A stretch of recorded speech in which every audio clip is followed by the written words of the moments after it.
FormaL Paris, and you guys are the only teams to be 2-0. Looks like we might have Atlanta behind you going that way as well, and possibly the Rocker. So 4 teams coming out on top. Does that put you guys in the top 4? Do you feel that's where you belong? Oh, yeah. I would say we're top 2 right now. It's us and FaZe, and then I think we're kind of a level ahead of everyone else right now. And we knew that. I think everyone kind of knows that. But we came out here, we did what we needed to do, and I don't know, we're looking forward to London. What do you think the biggest difference maker is on your team? I mean, we're just 5 really explosive players. At any moment, one of us can go off, and we understand that. We like to support each other when that's happening.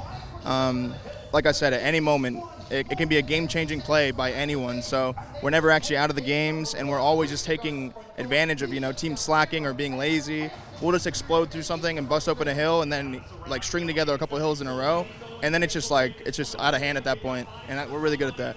Well, beforehand, we saw the video of what happened to OG and the changes that have happened throughout the years, and creating a little bit of a rivalry between the Huntsmen and the OG. Is there really a rivalry, and what's going on between the two teams?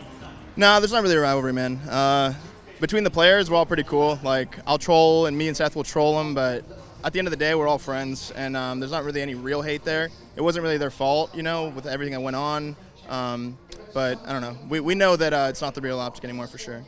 Well, I got to ask, with playing against a team like that where you guys are friends and having fun versus maybe somebody where there's a little more controversy, what does that do for the atmosphere on the stage for a player?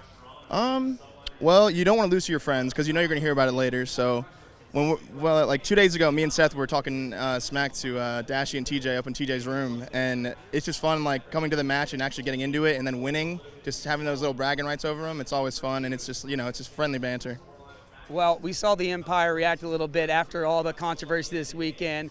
They were saying that the patch really affected some of their gameplay. How did it affect you guys, and how did you adapt to it? Didn't affect us at all. I can't believe they blamed it on that. I think they're smart enough to know what the real issues were. The patch wasn't that big of a deal. As you can see, Atlanta's still sliding around everywhere, so obviously the patch didn't do that much. I don't know. We were fine. We just played our game and just knew that Atlanta was going to be a different thing. It's always a different environment.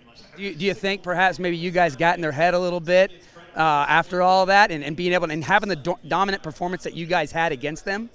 I mean, like, I've said it before, like, people that are talking online and stuff, all they're doing is convincing themselves that they can do something. That's why I never say anything. Like, it's just when the match comes, we'll see what happens. And if you're sitting there saying, like, we're going to beat you, we're going to beat you, we're going to beat you, well, who are you trying to convince of that? Like, it's pretty obvious.